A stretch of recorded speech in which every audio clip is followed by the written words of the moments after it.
une diversification des espaces et des acteurs de la production. Je suis donc français et j'ai acheté un téléphone portable ici au Guatemala qui est fabriqué en ce qui concerne le hardware en Chine, en Corée du Sud, au Japon et en Europe essentiellement, alors que son software est États-Unis. Comment cela est-il possible? Il faut d'abord distinguer ce que c'est que la mondialisation et la globalisation. La mondialisation, c'est un processus multidimensionnel d'intensification des flux à l'échelle mondiale. Des flux humains, des flux culturels, des flux biologiques, des flux commerciaux ont mis en contact les différentes parties du monde et se sont progressivement intensifiés. Certains chercheurs parlent de mondialisation dès le début de l'humanité, puisque les humains présents sur l'ensemble de la planète ont tous des origines africaines. D'autres savants indiquent que la mondialisation aurait commencé durant l'Antiquité. Alors bien sûr, s'il n'y a pas de relation entre les Grecs et les Mayas, l'Empire romain, lui, était déjà en relation indirecte avec l'Empire chinois par exemple. Mais pour l'historien Fernand Braudel ou le géographe Laurent Carouet, la mondialisation a véritablement commencé avec la découverte des routes maritimes vers les Indes occidentales par Christophe Colomb, les Indes orientales par Vasco de Gama, et ce, à la fin du XVe siècle. Se sont alors intensifiés les flux de personnes. Il y a eu les Espagnols et les Portugais en Amérique. La traite négrière transatlantique a commencé. Les flux culturels, prenons l'exemple du christianisme, une religion qui vient du Proche-Orient et qui est aujourd'hui la première religion d'Amérique. La plupart des gouvernements américains appliquent les théories du capitalisme anglo-saxon d'Europe notamment. Les flux biologiques, les plantes comme le café arrivent d'Afrique, certaines épidémies aussi ou viennent d'Europe jusqu'en Amérique. Les flux commerciaux, bien entendu, puisque l'or et le Japon sont transportés d'Amérique vers l'Europe, tout comme les épices, c'est-à-dire tout ce que les Européens ne pouvaient pas produire chez eux à l'époque. Certains savants pensent également qu'une deuxième phase de la mondialisation a commencé à partir de la deuxième partie du XIXe siècle avec la mise en place d'empires coloniaux européens en Afrique et en Asie. Les flux se sont alors grandement intensifiés. Et puis enfin, une troisième étape de la mondialisation a commencé dans les années 1960 avec le développement des flux aériens pour les hommes, des flux culturels permis par le développement de l'industrie cinématographique et la télévision, et des flux biologiques, les maladies, mais aussi des flux commerciaux grâce à l'invention essentielle du conteneur et du porte-conteneur. Alors quelle est la différence entre mondialisation et globalisation? La globalisation est un terme d'origine anglaise. Les anglo-saxons n'utilisent d'ailleurs que ce terme, alors qu'en français nous utilisons mondialisation et globalisation pour distinguer deux réalités. Nous venons de voir ce qu'est la mondialisation. Alors en quoi la globalisation est-elle différente? La globalisation correspond-elle à la mise en place d'un nouveau capitalisme incarné par le président des États-Unis Reagan et la première ministre britannique Thatcher dans les années 1980 et qui se développe énormément dans les années 1990. Dans ce nouveau modèle capitaliste dit néolibéral, la finance domine l'économie mondiale et les bourses mondiales sont constamment connectées. Les entreprises se libèrent entre guillemets du cadre national en développant des stratégies de production à l'échelle mondiale. Les flux mondiaux de marchandises sont multipliés par 3 par exemple en seulement 20 ans du fait de nouveaux traités de libre-échange et de la faiblesse des prix du transport. Les flux culturels connaissent aussi une extension record grâce à Internet. Les flux humains augmentent très fortement, notamment grâce au développement du transport aérien. Quant aux flux biologiques, je n'ai pas besoin de vous faire un dessin. On pourrait donc dire que la globalisation semble être la phase actuelle de la mondialisation. Une phase poussée à l'extrême, une mondialisation poussée à l'extrême. Ce que nous allons voir dans ce cours, c'est comment cette globalisation recompose les espaces productifs et comment elle impacte les territoires à l'échelle locale. Et ce, en étudiant la Silicon Valley, symbole de notre monde globalisé. Nous allons donc faire de la géographie économique. Vous deviez d'abord répondre à la première question du livre, page 374, lister les principaux acteurs présents dans la Silicon Valley. Alors, on a les universités d'abord, comme l'université privée de Stanford University à Palo Alto, où tout a commencé en fait, ou l'université publique de San José. Deuxième type d'acteurs, les entreprises. On peut citer la la carte, avec Apple qui est proche de l'université de San José, Facebook qui est proche de la baie de San Francisco, Netflix qui se situe au sud de la Silicon Valley. Vous voyez, j'ai appliqué la méthode de citation de carte, la légende fois la localisation. Nous avons enfin un dernier type d'acteurs qui était plus difficile de voir, et on va voir pourquoi justement. Ce sont les acteurs publics locaux qui sont relativement peu puissants.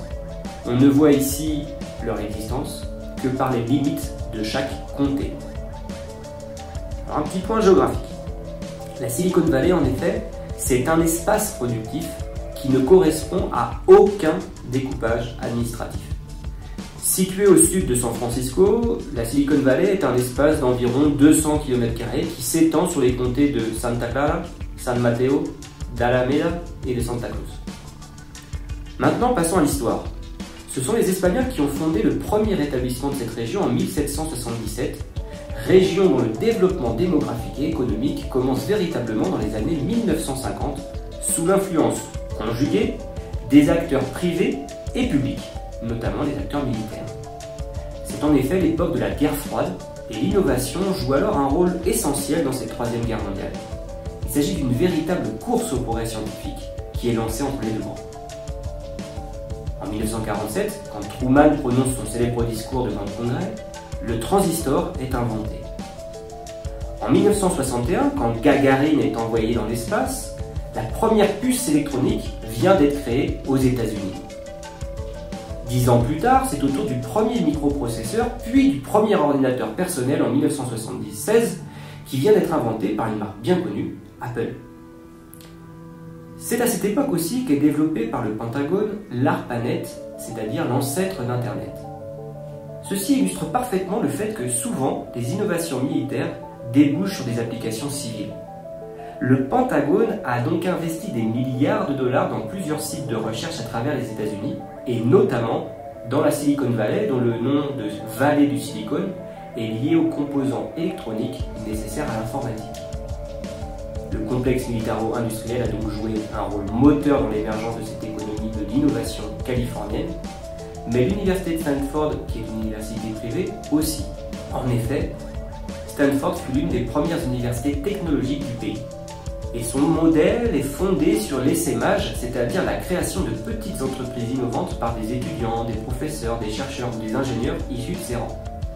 Petites entreprises innovantes qu'on appelle des start-up et qui peuvent ensuite devenir des géants, des entreprises géantes. C'est ainsi que les fondateurs de Yahoo, de Google sont d'anciens étudiants de Stanford.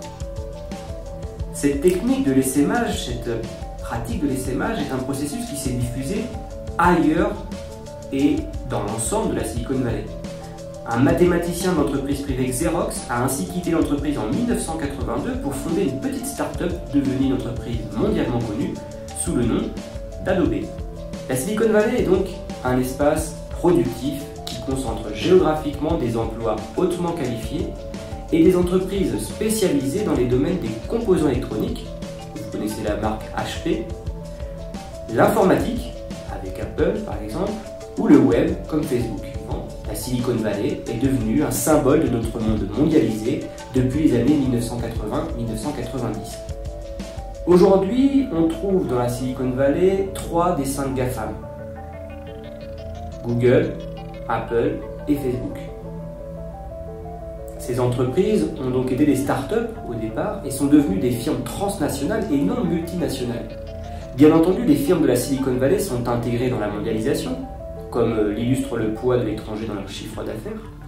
Mais ces FTN restent ancrées dans leur pays. Elles ont une base nationale qui reste très forte.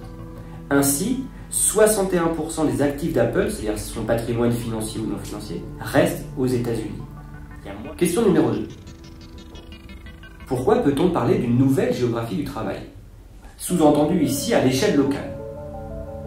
À l'aide du document numéro 2, on pouvait voir qu'à l'échelle mondiale, on constate l'hyperconcentration des sièges sociaux dans un périmètre relativement restreint. Pour son article à la Tribune, Sylvain Roland a ainsi pu visiter les sièges sociaux de ces entreprises du numérique installées à quelques dizaines de kilomètres l'une de l'autre. Petit point de mise en perspective, nous avons déjà vu que la mondialisation, que l'on appelle maintenant la globalisation, entraînait la métropolisation, c'est-à-dire la concentration des lieux de pouvoir, si on parle des sièges sociaux, dans les métropoles. Le géographe Laurent Carouet, dont on a déjà parlé, décrit d'ailleurs la Silicon Valley comme une métropole, mais une métropole au paysage quand même relativement particulier. Et c'est le deuxième point, la deuxième partie de la réponse à cette question numéro 2, que l'on peut voir notamment à l'aide du document numéro 3. Les sièges sociaux sont en effet particuliers, cette métropole est particulière, car dans la Silicon Valley, il n'y a pas de gratte-ciel, mais des bâtiments à l'architecture soignée, incorporant, j'ouvre les guillemets, logements, restaurants, boutiques, salles de sport, banques, places verdoyantes, décorées d'art contemporain, grands parcs, bus électriques, stations de vélo. Bref, Sylvain Roland écrit que ces entreprises se sont agrandies ou vont bientôt s'étaler considérablement au point de devenir de véritables villes dans la ville. On va encore une fois procéder à une petite mise en perspective. La spécificité donc de ces sièges sociaux de la Silicon Valley, c'est donc qu'ils privilégient l'horizontal au vertical. On n'est pas à Manhattan. Au niveau géographique, la Silicon Valley n'est donc pas marquée par la verticalisation, mais par l'étalement urbain auquel ces sièges sociaux participent. L'Apple Park, réalisé par l'architecte Norman Foster, mesure 500 mètres de circonférence environ et recouvre 700 000 mètres carrés. Et à côté, on a un parking de 14 000 places. La troisième partie de la réponse à la question numéro 2 est un peu plus compliquée. C'est le fait que ces sièges sociaux intègrent des parties qui sont dédiées à la recherche et au développement.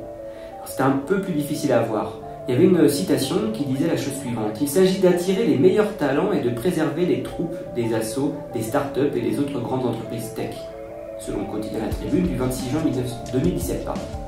Ça veut dire quoi ça? Ça veut dire que la nouvelle géographie du travail de la Silicon Valley se caractérise enfin par le fait que ces sièges sociaux accueillent des employés très qualifiés, ceux qui ont du talent dans la citation, dans les services de direction. C'est-à-dire qu'on a des services de direction qui sont contigus aux services de recherche et de développement. C'est le cas par exemple du siège social d'Apple, où se concentrent plus de 12 000 employés, et sur ces 12 000 employés, on a 2 000 personnes qui travaillent dans la recherche et le développement. Question numéro 3. En quoi peut-on dire que cet espace fonctionne suivant une logique de réseau? Expliquez les avantages de la proximité dans la Silicon Valley. Premier point, la Silicon Valley bénéficie des avantages de la proximité puisqu'elle concentre les universités, forment des étudiants, elle a des laboratoires de recherche, des centres de recherche privés, mais aussi des grandes entreprises de la high-tech et des startups, ce qui permet la mise en place de synergies et de réseaux d'anciens collègues et diplômés qui peuvent passer de l'université au centre de recherche ou aux grandes entreprises. Donc la proximité de pouvoir passer d'un métier à un autre. Ensuite, nous avons, deuxième point, les partenariats entre de nombreux acteurs économiques et notamment les acteurs de la high-tech avec les acteurs juridiques comme les cabinets d'avocats dont on reparlera dans 2 minutes. Il y a enfin des réseaux qui se sont constitués à partir des nationalités et on vous parle ici des Français qui se sont spécialisés dans les entreprises de jeux vidéo ou en tout cas qui sont très appréciés par les entreprises de jeux vidéo. Donc selon Michel Ferrari, ces réseaux favorisent la circulation d'informations, l'accès à des ressources et les collaborations. En gros, ces réseaux permettent une synergie. Alors qu'est-ce qu'un réseau? Passons à la mise en perspective. Un réseau, c'est un ensemble de lignes aux connexions plus ou moins complexes qui servent de support au flux d'échange, à n'importe quel flux d'échange. Ces réseaux sont plus ou moins informels, mais ils sont stratégiques. Ce sont eux qui permettent l'essaimage. En effet, certains patrons qui ont déjà réussi investissent à leur tour dans des startups. C'est par exemple le cas d'Alphabet, la maison mère de Google, qui a investi dans une petite startup qui s'appelle Uber, qui est d'ailleurs présente aussi dans la Silicon Valley. On remarque aussi que ces réseaux sont intersectoriels, et ça c'est important. La présence des avocats est absolument essentielle dans la Silicon Valley. Apple ne produit rien de concret, véritablement, directement dans la Silicon Valley. Elle dépose des brevets, et il faut donc que des avocats soient spécialisés dans les nouvelles technologies pour maintenir la domination de ces entreprises grâce à leurs brevets. Un brevet, ça protège une innovation technique, c'est-à-dire un produit ou un procédé qui apporte une solution technique à un problème technique donné. Donc l'entreprise qui possède un brevet a le monopole de son utilisation ou peut vendre ses droits.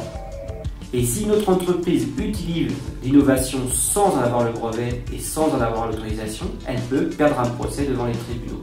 C'est ainsi qu'en 2018, et après 7 ans de procès pour violation de plusieurs brevets, Samsung a dû verser environ $1,5 milliard à Apple pour avoir copié l'iPhone. Tous ces réseaux mis en place ont été efficaces puisqu'ils ont permis le développement de flux technologiques, des innovations, financiers, des investissements dans les startups locales, humains, puisqu'il y a des réseaux nationaux comme celui des Français qui facilitent à leur tour la venue de nouveaux développeurs. Et le modèle de la Silicon Valley, qui est symbolique de la globalisation, est pensé par de nombreux gouvernements comme une réussite d'organisation d'espaces productifs. Et donc, par exemple, si la Silicon Valley était un État indépendant, elle disposerait de la 12e économie mondiale. Donc beaucoup de gouvernements ont essayé de copier l'organisation de cet espace productif. On trouve la Silicon Cape Town en Afrique du Sud, on retrouve la Silicon Valley en Israël, au Proche-Orient, et puis c'est le cas aussi en Europe. En effet, en France, par exemple, l'organisation des pôles de compétitivité que nous avions vu en 3e entend reprendre exactement cette organisation de l'espace productif de la Silicon Valley. À tel point que 2 d'entre eux au moins font référence au modèle états-unien dans leur propre nom. C'est le cas de l'Aerospace Valley dans le sud-ouest et de la Cosmetic Valley dans la région Centre-Val de Loire.